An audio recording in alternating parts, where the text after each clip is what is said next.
Hello, this is the 66th lecture of the Semantic SEO course, and in this lecture we will start to examine our content briefs because, as you see, this was the kitchen side of the things.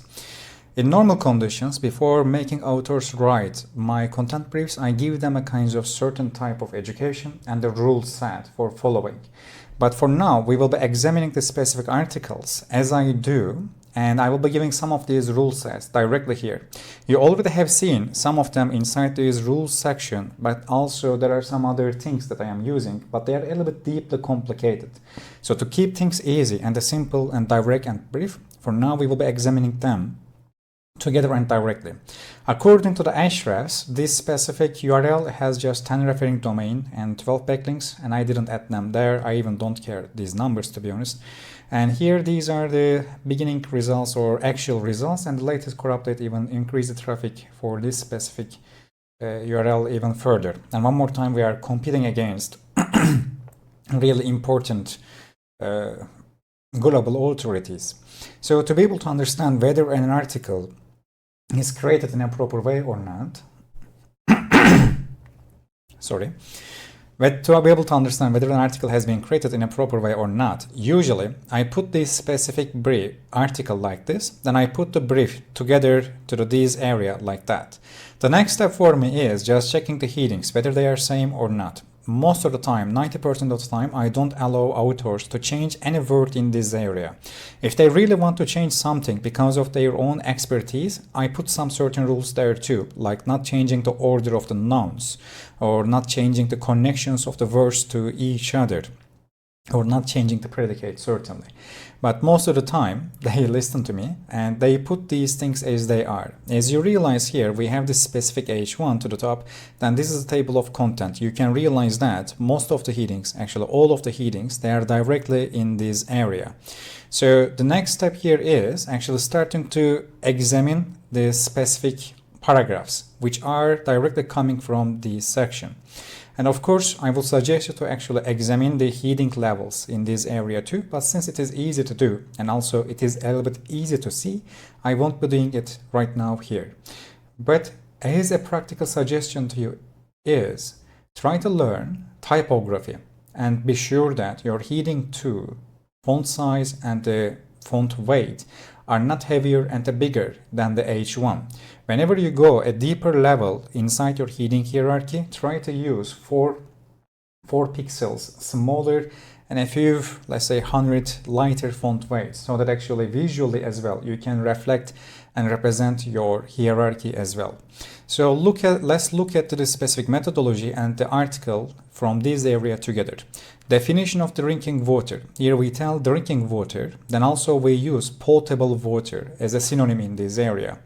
And this is important because if you use these type of synonyms, it means that you are connecting your context to another query network and another possibilities of the word sequences, which will be increasing your click satisfaction possibility. Here we use an is sentence with a passive voice, and we tell that it is coming from these type of resources or the sources, and it meets with a certain type of quality thresholds, then actually with the safety standards. And to be able to actually use it, it has to be aligning with these specific standards, and we directly tell human consumption in this area too. So which means that this is the first time that actually we mention the specific word human, and we define the specific water with its sources. Then we give another definition, and this definition actually comes from its benefit. And as you see here, we talk about the main benefit of the drinking water with the scientific terms. Water is vital for life and makes up 50% for females and 60% males of an adult's body weight. Psychologically here we tell directly, and it is also here too, physiologically, water is the main constituent of the cells. And again, this is a definitive sentence. One more time, we are using scientific terms, cells, tissues, and organs. Most of the time, I use 3 examples to actually make the specific contextual connection in a better way. Here, first time we use a pronoun because a few times, more than a few times actually, we use the words drinking water, and now it goes with a pronoun. Supports, this time we actually give its main benefit, numerous biological processes, and ensures homeostatic functioning by acting as a building material, solvent, participant in enzymatic reactions, transporter of nutrients and weights, and something else. So my point here is that, again, we are using scientific terms. We are giving the main benefits and the benefit types as well. For instance, some of the benefits are actually classified under this, and we are giving its further examples with all these things, because anything that we write in this area, it is directly under this one and connected to this specific class as well. Then if we continue from here, drinking water contains nutritionally beneficial minerals such as sodium, potassium, calcium, magnesium, phosphate. I said that there is no nutritional value before, but I said it in terms of calorie, because calorie there is from water is 0. But from these specific sections, as you see, whether it's sparkling water or soda or mineral water, we will be having these specific concepts. In this case, you should also understand that the word mineral, it has been used closely to this specific section, and it's easy to actually connect potassium, sodium, calcium, magnesium, or phosphate directly some of these specific functions as well. So functions of the water and the benefits of water directly are connected to these specific things. If I go to the Google and if I will search for some of these together with these specific nutrients, I will be getting actually certain types of context vectors or specific type of, let's say, signals. I have chosen a random one, by the way. You can do it by yourself by changing the combinations, but you will always actually get enough level of results to connect these things to each other in the same web page.